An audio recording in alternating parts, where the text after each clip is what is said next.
Good evening, and welcome to NewsLine at 9. Tonight, we take you to a remote region in northern British Columbia and to a farm called New Eden, which appears to be home to a small and extremely insular cult.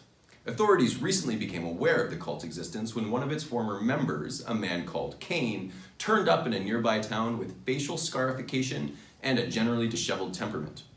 Cain claimed that he had been banished from his home by a man he referred to only as Mr. God. According to a spokesperson for the RCMP, Cain showed signs of mental anguish and claimed that he had murdered his brother, Abel. Cain said that he wanted to die, but that Mr. God would not let him.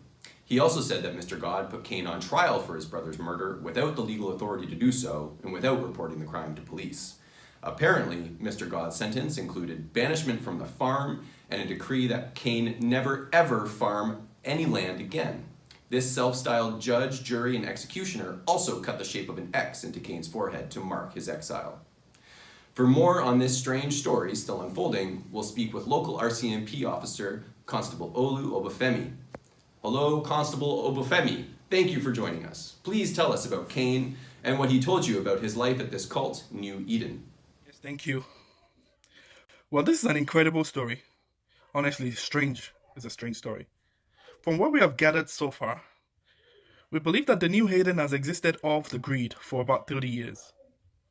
Cain, an adult male, we estimate will be around 25 years old, claimed that this is his first time leaving the rural farm.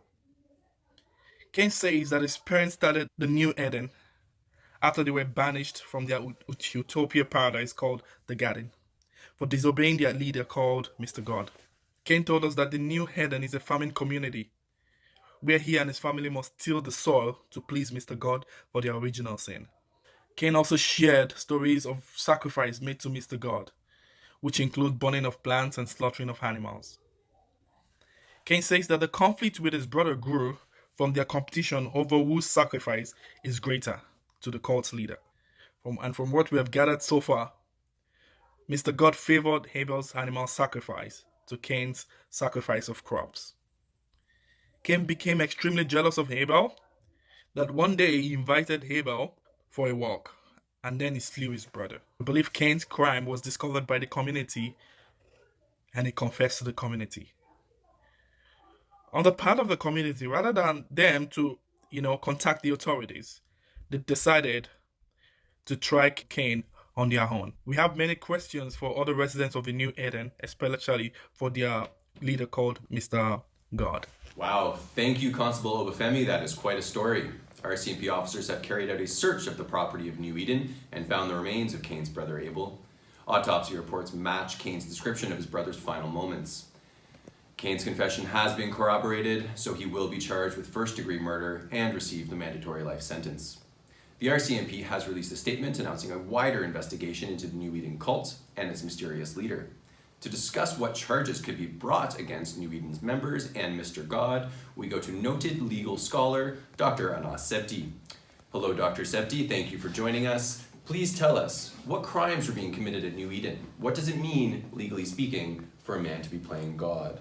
Well, thank you for having me in the show. Well, to start with, there's been at least one murder which carries a life sentence and multiple instances of cruelty to animals, which is punishable by up to 5 years imprisonment. Mr. God himself could be charged with assault with a weapon for carrying an axe and to Cain's kiss with a knife. As you have noted, Cain has confessed to a murder and his story matches the evidence. He will be convicted and will receive a life sentence. The other New Eden members' charges of cruelty to animals may be fended off though, as the lawyers will almost certainly try for a defense of NCR not criminally responsible. We do not yet understand the nature of God's influence over these people, but if it comes to light that they were being drugged or that they suffer from a diagnosable mental illness, they could face institutionalization rather than imprisonment. The potential charges against Mr. God is the more complex question. He will face the charge of assault with a weapon, which could send him to prison for a maximum of 10 years. Moreover, since Mr. God has convinced members of New Eden to work for him for free, he could be charged with trafficking in persons, which carries a maximum sentence for 14 years imprisonment. Mr. God would be guilty of this crime if it was proven that he caused New Eden members to provide their labor under the expectation that their safety would be threatened.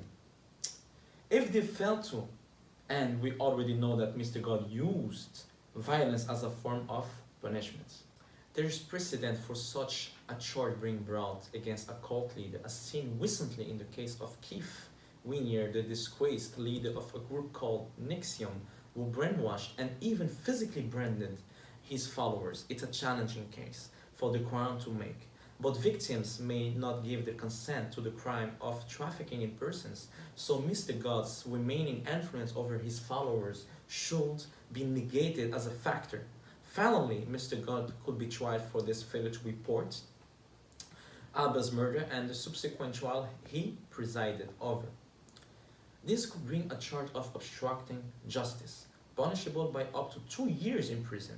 Mr. God only hoped at avoiding more than just an assault charge like in his former members, not giving honest or adequate testimony to secure his conviction. Fascinating. To better understand the crimes that unfolded in New Eden, it is helpful to look at the criminological theory of social learning.